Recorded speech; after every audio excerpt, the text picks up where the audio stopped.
തണ്ണീർത്തട നിയമം ലംഘിച്ച് നിർമ്മിച്ച കൺവെൻഷൻ സെന്ററിനെതിരെ നടപടി വരുന്നു. ഈ പരിപാടികൾ നടത്താൻ അനുവദിക്കരുതെന്ന് ചേലക്കര ഗ്രാമപഞ്ചായത്ത് പോലീസിനോട് ആവശ്യപ്പെട്ടു കഴിഞ്ഞു. കൺവെൻഷൻ സെന്റർ അനധികൃതമായിട്ടാണ് അവിടെ നിർമ്മിച്ചത് എന്നാണ് മനസ്സിലായത്.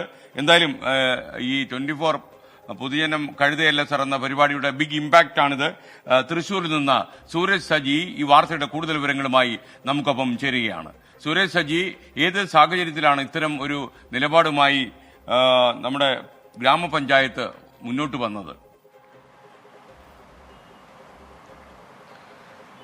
സാധാരണക്കാർ വീട് നിർമ്മിക്കുന്നതിന് വേണ്ടി 5 സെന്റ് ഭൂമി പോലും തരം മാറ്റാൻ പ്രയാസപ്പെടുന്ന നാട്ടിലാണ് ഇത്തരത്തിൽ 1 ഏക്കറിലധികം സ്ഥലം നികത്തിക്കൊണ്ട് 7500 സ്ക്വയർ ഫീറ്റിലധികം വരുന്ന കൺവെൻഷൻ സെന്റർ ചേലക്കരയിൽ നിർമ്മിച്ചത്. അത് 24 വാർത്ത പുറത്തുവിടുകയുണ്ടായി. തൊട്ടു പിന്നാലെ അവിടെ നടന്ന വിവാഹ ചടങ്ങുകൾ, അതായത് ഈ ചട്ടം ലംഘിച്ച് നിർമ്മിച്ച കൺവെൻഷൻ സെന്ററിൽ അനധികൃതമായി നടത്തിയ വിവാഹ ചടങ്ങുകളുടെ ഉൾപ്പെടെയുള്ള തുടർ വാർത്തകളും 24 പുറത്തുവിട്ടിരുന്നു. ഇതിന് പിന്നാലെയാണ് ഇപ്പോൾ എന്തായാലും ചേലക്കര പഞ്ചായത്ത് ഒരു നടപടിയുമായി രംഗത്തെത്തിയിരിക്കുന്ന. അടിയന്തരമായി തന്നെ ഈ കൺവെൻഷൻ സെന്ററിന്റെ പ്രവർത്തനം നിർത്തിവെക്കണം എന്നുള്ളതാണ് ഇപ്പോൾ ഈ പഞ്ചായത്ത് സെക്രട്ടറിയും പ്രസിഡന്റും പുറത്തിറക്കിയ ഉത്തരവിൽ പറയുന്നത്. അതുപോലെ തന്നെ ആൾക്കൂട്ടം അനുവദിച്ചുകൊണ്ടുള്ള ഒരു പരിപാടിയും കൺവെൻഷൻ സെന്ററിൽ പാടില്ല എന്ന് പോലീസിനും കർശന നിർദ്ദേശം നൽകിയിരിക്കുന്നു. ഈ ഉത്തരവിന്റെ പകർപ്പ് ജില്ലാ കളക്ടർക്കും അതുപോലെ തന്നെ തഹസിൽദാർക്കും കൈമാറിയിട്ടുണ്ട്.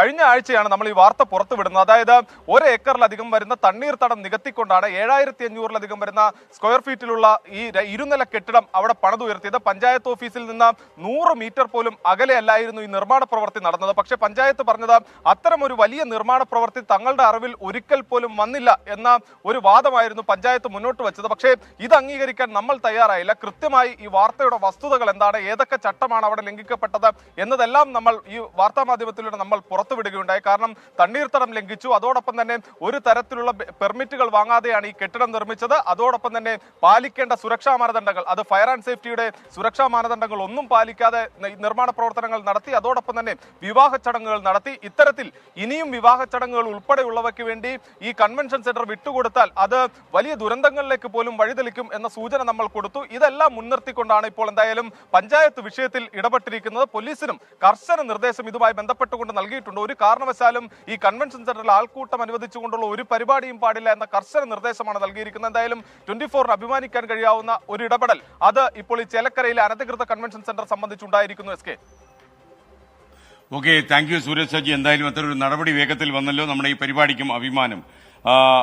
ഇർഷാദ് പുൽവട്ടം എന്ന അഭിഭാഷകർക്ക് സർക്കുലർ ഉണ്ടോ? കാര്യം അഭിഭാഷകർ കൂടി നേരെയാകണം എന്നാണ് ഈ പ്രേക്ഷകൻ പറയുന്നത്. തൽക്കാലം അഭിഭാഷകർക്ക് സർക്കുലർ ഇട്ടതായി നമുക്കറിയില്ലല്ലോ സുഹൃത്തെ.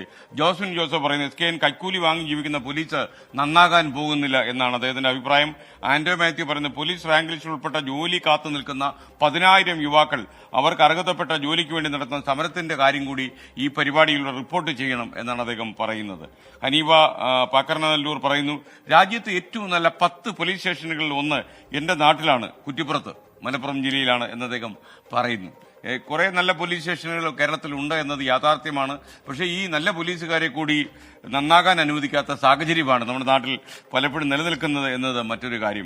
ലോകത്തെവിടെയായാലും ഏത് സമയത്തും 24 വാർത്തകളും ഓഗ്മെന്റഡ് റിയാലിറ്റി പാക്കേജുകളും എക്സ്പ്ലെയിനറുകളും വിശദമായി കാണാൻ ഞങ്ങളുടെ യൂട്യൂബ് ചാനൽ നിങ്ങൾക്ക് സബ്സ്ക്രൈബ് ചെയ്യാം.